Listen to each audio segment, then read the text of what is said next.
Okay, now I've squared both my ends and then I cut it in half.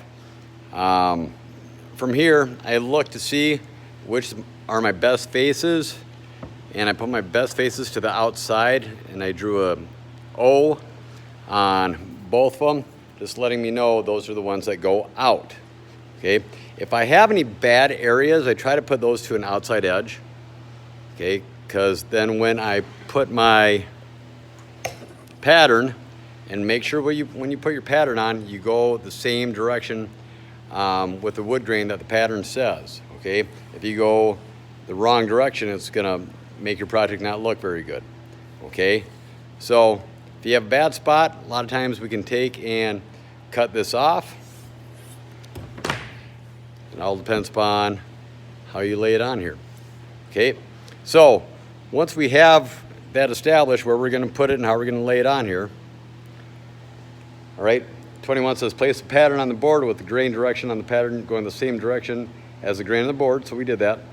Mark the spots where you're going to screw the two boards together and make sure the best faces are on the outside. So we have our O's on the outside already. So now I'm going to mark it as soon as I line these ends up a little bit better. And make sure that the same boards are matched up with each other. Okay, what do I mean by that? This board and this board came from the same board. This board and this board came from the same board. So when we cut it in half, we want to try to put that back together, and that just helps give us that symmetrical look and that even look on our project. All right, here. Okay, so we are not tracing the pattern at this time. All right, what we are doing is just making sure our boards are fairly lined up and that we're marking the spots where we're going to put our screws. Okay, keep it at least a couple inches away from the edge. All right, now we have to make sure we choose the right screw.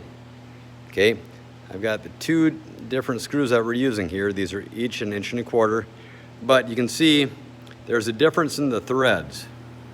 All right, this one is a coarse thread. It's got bigger, more grabby threads on it. This one is a fine thread. Okay, the threads are smaller and we have more of them.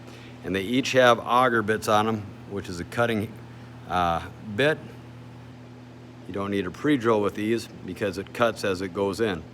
All right, so for softwood, we use the coarse screws, and for fine wood, or excuse me, not fine wood, but hardwood, we use the fine screws. Okay, so this will be for oak, this will be for pine. Now, being that I've got pine, I'm going to take and use the coarse screws in here, and I'm going to take and put one here, and I'm going to put one there.